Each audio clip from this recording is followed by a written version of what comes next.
श्रीवर्धन, पहिला पेशवा बाळाजी विश्वनाथांचं जन्मगाव.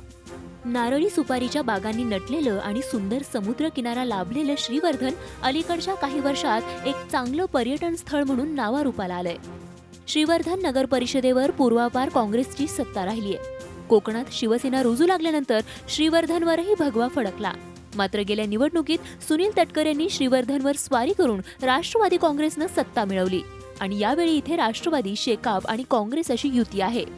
राष्ट्रवादी काँग्रेसने इथे पुन्हा विद्यमान नगराध्यक्ष नरेंद्र भुसाणे यांना संधी दिली आहे. गटाराची कामं असतील, रस्त्याची कामं असतील, शौचालयाची कामं असतील, ती आम्ही प्राधान्याने करणार आहोत. तसेच जलशुद्धीकरण प्रकल्प हा देखील राहिलेला विषय आहे. तो त्याचा तटकरे साहेबांच्या प्रयत्नाने आम्ही तो काम मार्गी लावणार आहोत. 17,000 लोकसंख्या असलेल्या श्रीवर्धन शहरात 11,000 मतदार आहेत.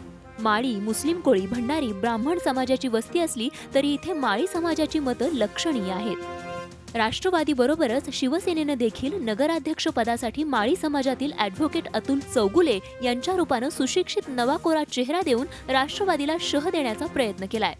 शहरातील नागरी समस्या सोडवण्यावर भर देण्याबरोबरच टेक्नोसॅव्ही पिढीला आकर्षित करण्याचा प्रयत्न सेनेकडून केला जातोय. मात्र असं असलं तरी एकेकाळी सेनेचा बालेकिल्ला असलेल्या श्रीवर्धनवरील सेनेच्या वरिष्ठ नेतृत्वाचं लक्ष काहीसं कमी झाल्याचं दिसतंय. पेशवी मंदिराचा प्रश्न, दुसरी महत्त्वाची गोष्ट म्हणजे रस्त्याचं जे काही दुरावस्था झालेली आहे त्या दुरावस्थी सुधारवण्याचा आम्ही प्रयत्न करणार आहोत. तिसरं सगळ्यात महत्त्वाची गोष्ट म्हणजे फिल्टरेशन प्लांट, तो आमचा एक महत्त्वाचा मुद्दा आहे ह्या वेळेला. निवडणूक जवळ आल्यानं प्रचाराची रंगत वाढलीय.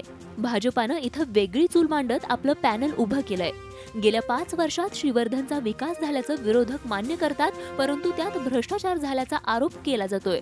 उघडी गटारं, शुद्ध पाणी पुरवठ्याचा अभाव, अरुंद रस्ते आणि त्यामुळे होणारी वाहतूक कोंडी या श्रीवर्धनच्या समस्या आजही कायम आहेत.